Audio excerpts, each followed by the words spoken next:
Hello, good Hello, evening. Good evening, Grace. Good evening, yes. Ako nga pala si Vicor Zunior Villanueva from Laguna.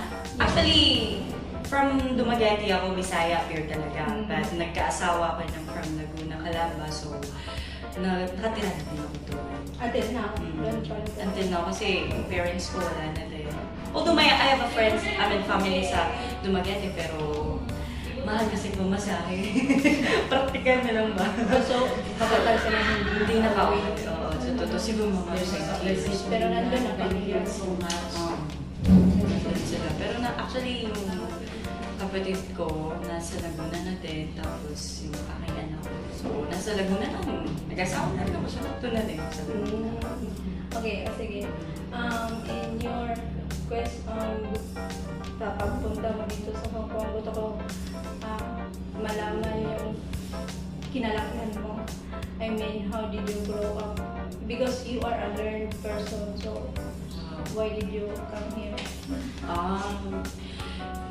Yung bagang pag-OFW, pangarap ko na yan noon eh. Oh?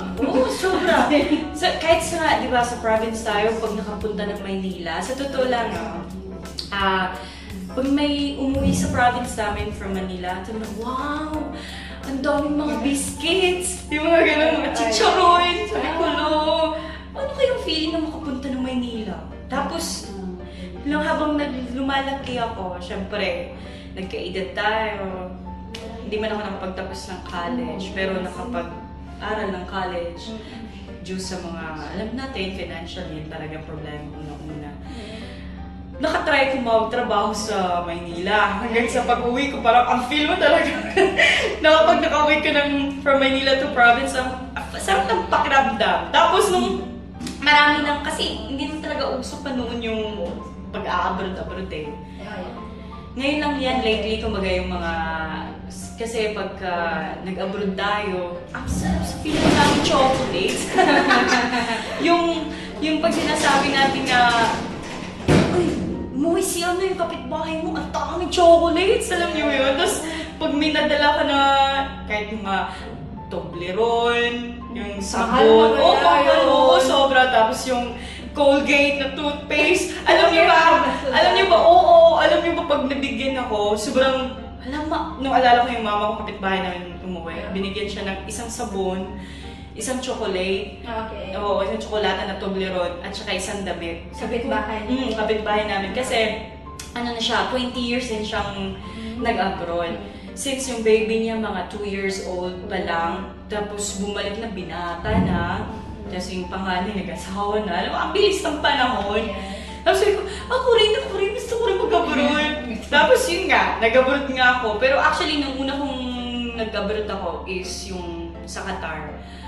Sobrang, experience ko doon is, yung plano ng Diyos talaga kasi yung life ko talaga sobrang hindi ako perfect, hindi naman tayo perfect, no? Yung life ko kasi, parang ang daming mga pagsubok na dumaan, yun. Tapos, sa isip ko talaga gusto ko maiba naman.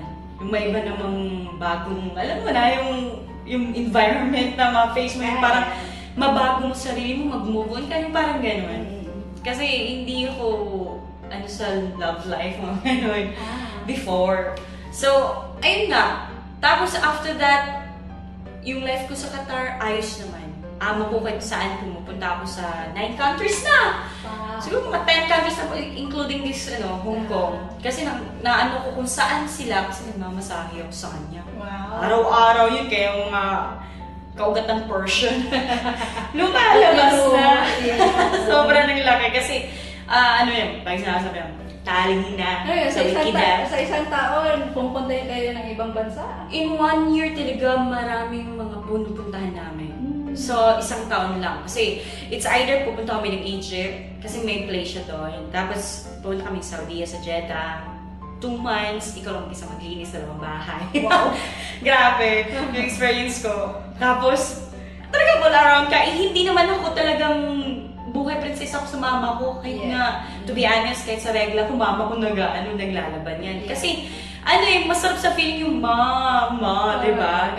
Oo, may nanay ka. Tapos, sobrang blessed ako kasi yung nanay ko talagang hands-on sa akin kahit na, alam mo yung mahirap lang kayo, pero yung pinuno ka naman ng pag-ibig naman. Parang gano'n, pinuno ka naman niya sa pag-ibig. Oo, inalagaan ka naman niya.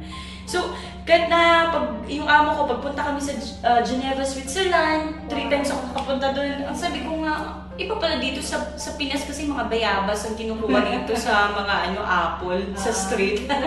Alam mo yung gano'n. So, parang na-amaze lang ako sa how God is really amazing talaga sa buhay natin na napaka-buti ng Diyos. Hindi tayo, parang full of, parang sabi ng Lord na, ito buong kami mo, Lord talaga, parang sarap talaga. Parang excited ka, talagang full of amazing talaga sa Lord na every time na hindi mo in-expect. No? So, in your sa childhood ko kasi, bugoy ako eh. Kumbaga, saan pa yung bugay? Yung parang, yung tumboy, yung boyish.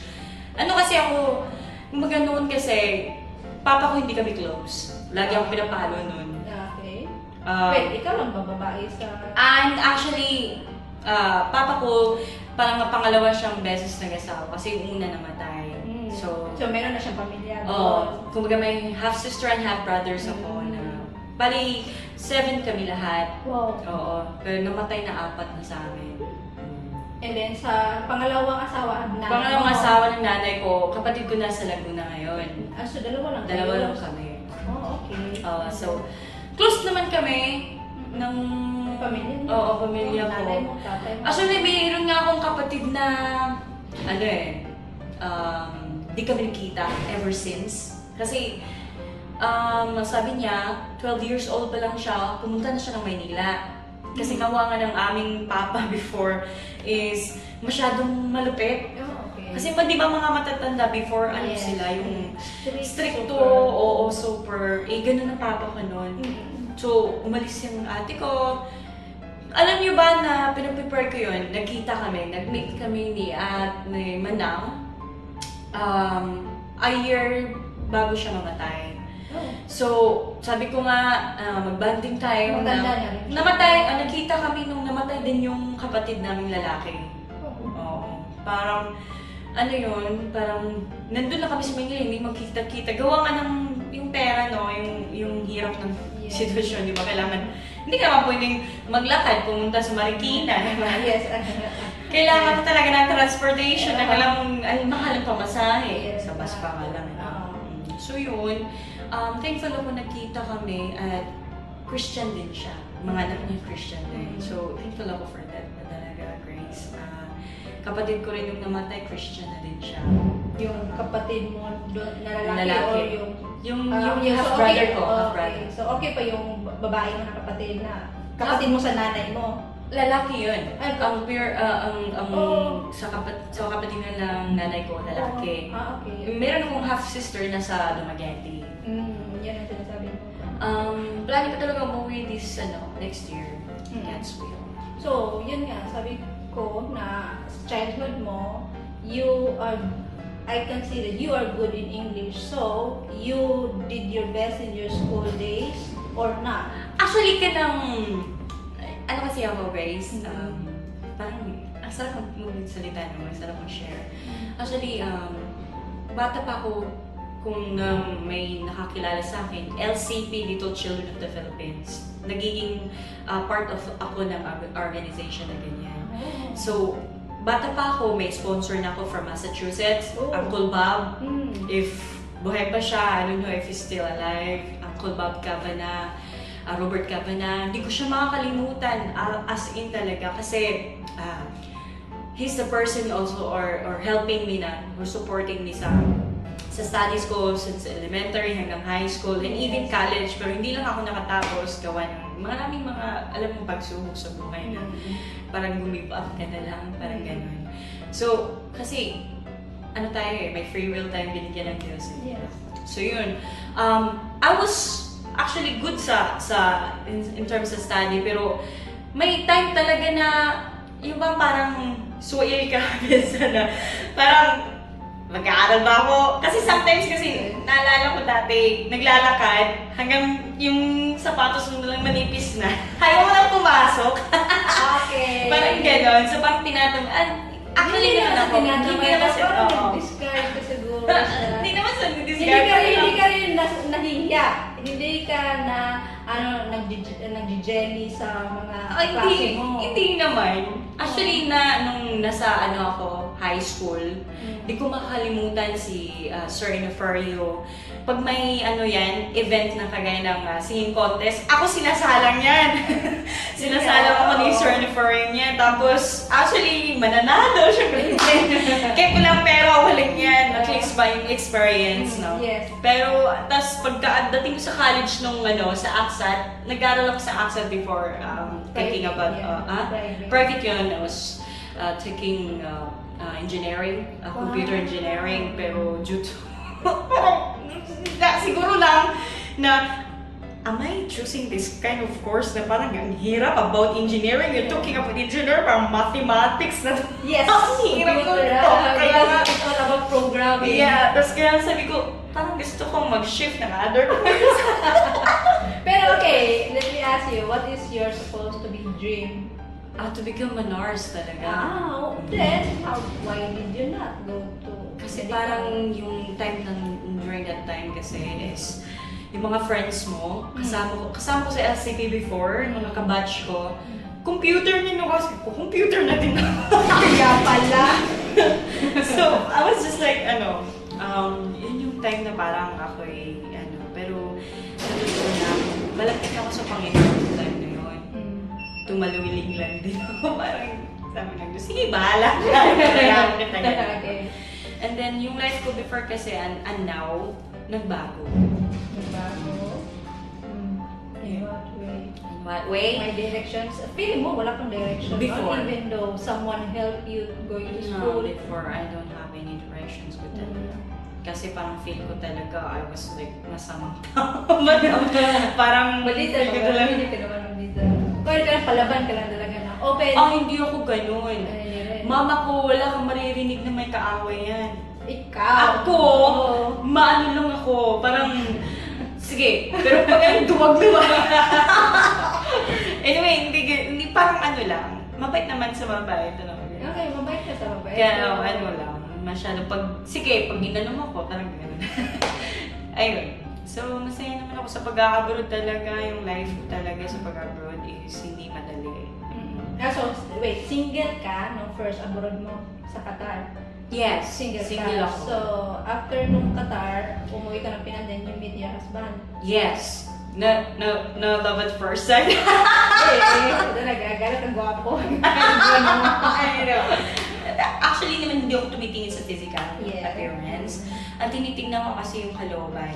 At saka yung kung mahal niya, may anak na kasi ako sa dalaga. So kung mahal niya anak ko, mahal ko din siya. Yung parang kung tanggap niya anak ko. Paano ka nagkaroon ng anak? Nandun ka sa Qatar? Oh, hindi. 20 years ago, na syempre nabuntis. So, ayun. College ka nun? No, Hindi. lumayo na ako. Kumbaga, nag-stop ako sa college eh. Yeah, then nag-work ka sa Manila. Nag-work ako sa Palawan. Palawan? Sa Iba din brother, sa pinsan ko. Okay. Ano kasi ako, nung nag-work na ako, syempre may na-love tayo. Char! Ayun, nakalimutan yung Yezim. Buntis. Actually, hindi ko alam na buntis mo noon. Umuwi ako sa Pinas. I mean, sa Dumaguete. Buntis na pala ako. Then I have a friend who is really close to me. And he's helping me a lot. It's, it's a blessing from God. No? Talagang tinulungan din niya ako. Para sa anak ko din. So thankful din ako for that, you know. And then, ayun nga, sa isip ko talagang kailangan ko mag-abroad para guminawa naman yung buhay. Pero hindi ako guminawa siya.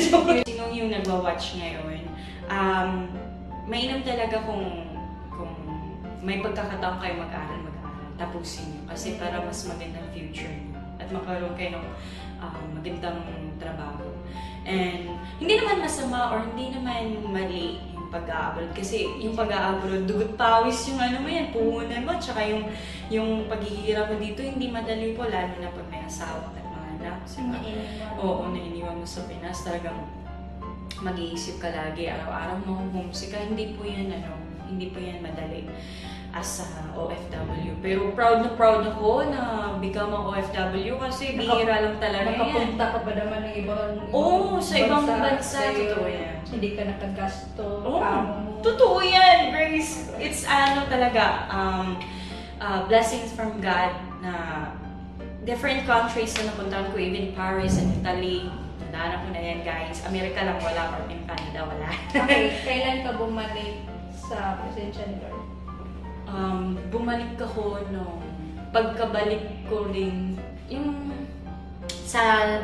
nasaan pa ako sa Maynila, sa Laguna. Medyo pan pa ako nun. Parang Sweet. pa lang. Nung nag-focus lang ako sa kanya, nung nagkaasawa na ako. That was, kasi sabi ko, ayaw kong yung sarili ko. Gusto ko talaga ito na lang sa Panginoon. Kasi yung buhay ko sa Kanya naman talaga. And then, sa isip ko talaga, we're not perfect in this world. Magkakamali. But ang Diyos, handa kang tanggapin kahit sino ka man, kahit ano ka pa man. Handa ka niyang tanggapin at mahalin ng buong buo. At kalimutan pa yung mga kasalanan na gawa mo sa mundo. So,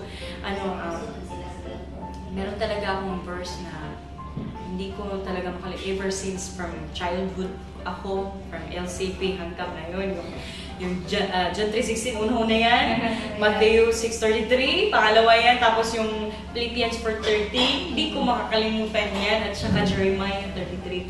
Talagang totoo po yung sinabi sa Bible na the Word of God, no one can take away, hindi talaga yan keep holding the promises of God. Sa buhay natin, kids. If without Him, we're nothing. Listen na masaya ka sa husband mo ngayon, di ba? Yes, masaya ako. Because kasi nung una, hindi mo naman yun napangasawa. Hindi. So, safe ka doon. I'm so blessed and thankful may anak ako. 16 years old na ngayon. Thankful ako kay Lord. Binigyan ako ng poging anak. Of course, para sa nanay. New dream, new goal, and so what is it? My dreams talaga is to become a missionary. Kasi naging party ako ng ITIMS, International Team sa... Oo nga, kailan ka pumasok doon? Hindi, nung first ka pumunta dito, wala ka pa noon. Pumasok ko niya na sa August, end of August. Last year. Not last year, 2000 yun. Kailan ba ako dumating dito? That was 2022. Dumating ka dito. 2022. Yes, oo. Last year. So, Last year. sobrang bago. Akala ko ang tagal mo na noon kasi nga, di ba, Hindi kasi nag-stay ka sa yung time na yan, seminar kami. Unang nag-seminar sa amin, si Pastor June. At siya not Pastor June. Si Ninong Pastor and Sister Lana. Sila yun. Then, sabi ko, meron pa lang ganun. Kila Pastor Danny. Pastor Danny. So, nabigla ako na pagpunta mo dito, gusto mo lang maging missionary. So, bakit ka nagka-interesa bilang missionary? Actually, become a missionary is not easy. Yes, It's a God's calling. Yes, it's not. Like Paul, Yes. kasi pumunta ka sa place na no one will support you na it's your own map. Maghahanap ka pa ng tutulong sa'yo. But it's the desire na God says to me na go spread the word of God. Because why, our life belongs to Him man. Yes. And nakikita ko marami pang hindi nakakatanggap sa Kanya. So that's why I'm obeying what God said. And to be here, it's not just like working. I'm also doing a mission in this TOR. So, this is a opportunity for me na a big privilege, no? Yeah. Na maging part of this congregation kasi noon nawala na ako bumalik ulit. It's God's plan. Kasi when you say it's God's plan, it's not like you blame God that wala na kayong lupa, wala na yung mga halaman na. I'm not blaming God. It is God's plan kasi nakikita ko, alam mo, buhay natin is importante, mahalaga pa sa Kanya. Yeah. Yun yung nakikita. That, pag nakikita natin na ma-evangelize or ma-share natin ang Word of God, mapatanggap, ang saya na ng Panginoon niya. Yeah. How much more? Ako din, masaya din ako na to share the Word of God. And that's the the work of missionary. Yeah. We have to spread the Word of God all over the world. Maraming mga items missionary na walang-wala, pero they trust God. Yeah. Because they believe Jehovah Jireh, God will provide. And even last minute, nakakaalis sila ng bansa. That is reality talaga. So thankful ako for that. It's a great privilege for me. So, you're setting a date, setting a time goal to when you will do those things. Kahit naman makauwi ako ng Pilipinas muli, if pag ano tayo dito sa church, di ba? Bago ka umalis, meron ka matuturuan, di ba? So, pag balik ko sa Pilipinas, meron din ako namang ano doon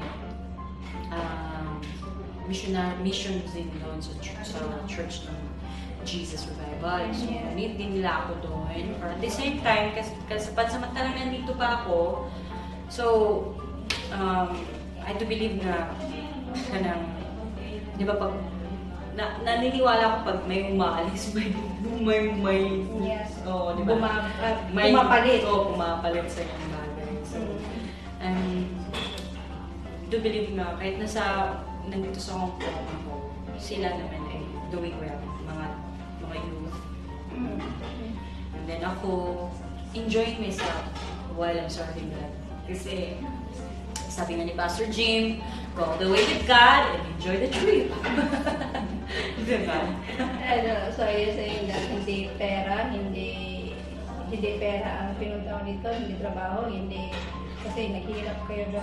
At the same time, trabaho din kasi opportunity, binigay ko ng Diyos yung privilege na magkaroon ka ng trabaho.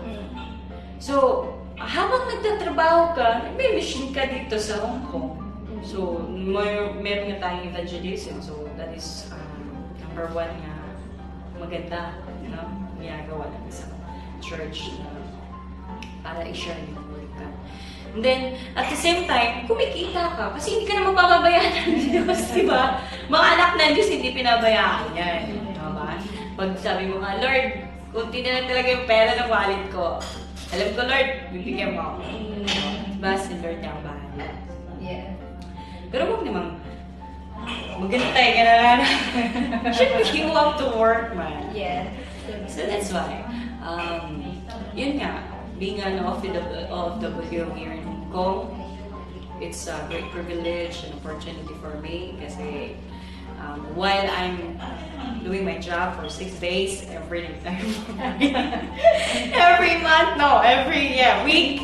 Goes every week. Kahit alam niyo guys, mga bata dito, iba sa Pinas, mga bata. But still, kailangan mong yung strength ng Panginoon kasi kailangan mong mai-handle yung mga ay, totoo naman talaga pero biro, di ba? Hindi naman sa pagpunta natin dito, bakasyon lang na, kundi trabaho Oo, di ba? So, nagtatrabaho kami ng bonggang-bongga.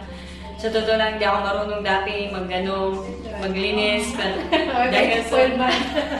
Spoiled ako sa mga ko. Kaya nang pagkaka-abroad ko, lalo na sa Qatar, bisura ka ng bisura kasi sobrang, grabe. Pero dito sa Hong Kong, walang, ano ba yan? So as you said, inalagaan ka ng nanay mo, and then pinapalo ka ng tatay mo. So ano connection ng tatay mo sa pag-aaral na? Ang connection ko sa tatay ko sa pag-aaral ko kasi isa siya sa naging inspiration ko na kailangan kong mag-postigate, kailangan kong kasi ayaw ko na ayaw ko maging pasaway. Kasi nakikita ko sa kahirapan, di ba? Yeah. So, ayaw ko iparanasan. Isa lang naman. Sana po yung nadanas ko. At yun ako, Wala pa kayong anak ng asawa mo? Wala pa. Kasi siguro sa trabaho. Panay ako abroad pa, no? Uy, nag-stay ka kaya ng COVID. Oo nga, puro trabaho. Nagtrabaho din ako sa call center agent kasi. Baka night naman yan. Night shift ako eh. Morning, di na mga katulog. Ang dami mga bata sa kapitbahay. Kapit-kapit na yung bahay.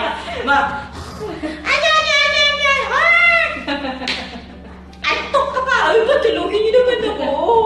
Kaya parang nung dumating ka dito, parang may black eye. Sobra! Kasi pagod na pagod. So, Tanong ko sa'yo na about you, are you satisfied in your life as a wife and you know you're doing your best to reach your goal being a missionary? oo naman. Satisfied na ako. Contented na ako kung ano meron ako. And also yung pagiging asawa. Kasi gusto ko talaga happy marriage, no? Yeah. Hindi naman maging perfect talaga. Kaya wala naman perfect. At least ba masaya kayo na kasama, nagmamahalan. Kahit na malayo ako dito sa Hong Kong, mahalan pa rin sa Pinas, di ba? At saka, yun, komunikasyon lang talaga. Yeah. Asa, yung mag-asawa, dapat walang tigil sa komunikasyon. Yun ang pinaka-importante. And then, yung pagiging missionary ko naman ay, kaya ako dinala dito. May plano ang Diyos kung bakit niya ako binalik sa lugar na ito. Kasi, I want nga, yung gusto niya talaga is to share His word sa ibang mga tao, sa hindi pa nakakilala sa Kanya. Ayun yun, yung pag-evangelize natin. Ay, sobrang ang sarap sa pakiramdam pagka may tao na nakilala ka, tas tumanggap kay Jesus sa buhay nila. Ang saya na ni God nun. Lalo na tayo, masaya din tayo, no? Sa sitwasyon na sila ay masave, no? Yeah. Na hindi maliligaw. Ano ba yun? So, yung buhay kasi natin ay para sa Kanya lamang. So, kung times na may mga problema, basta advice ko lang sa inyo, kung ano man ang ginagawa nyo, lang, tuon sa Panginoon, focus on Him, walk by faith, not by sight. At laging magbasa ng Bible verses, kasi yun yung pang-weapon natin against the enemy. So, yun po. Inanyahan ko po kayo na kung may time kayo, magbasa at have a good relationship to our Father.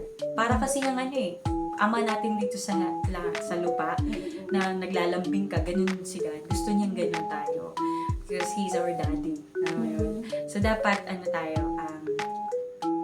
mayroon tayong relationship sa Kanya. Palagi natin siyang kausapin. Salamatan, anumang oras, kung anong sitwasyon na, lahat ng oras, lahat ng bagay, lagi natin pasalamatan ng Panginoon. Dahil siya may hawak sa buhay natin. Bawat araw natin, siya may hawak nito.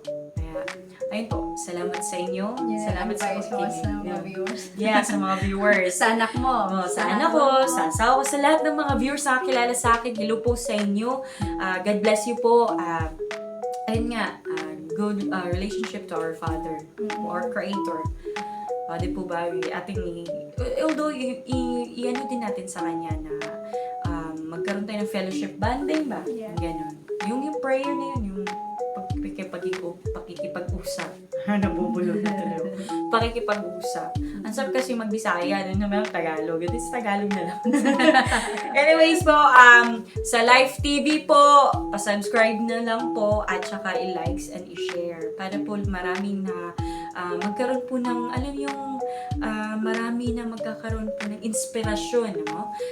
As a OFW dito sa Hong Kong. Alam kong hindi lang sa Hong Kong, all over the world. Kung wala pa kayong relasyon sa Panginoon, ngayon mismo po, kausapin niyo na po ang ating great, ating Diyos Ama. Yes. Thank you once Thank you, again, Grace. Thank you so Corazon. much. Thank you for your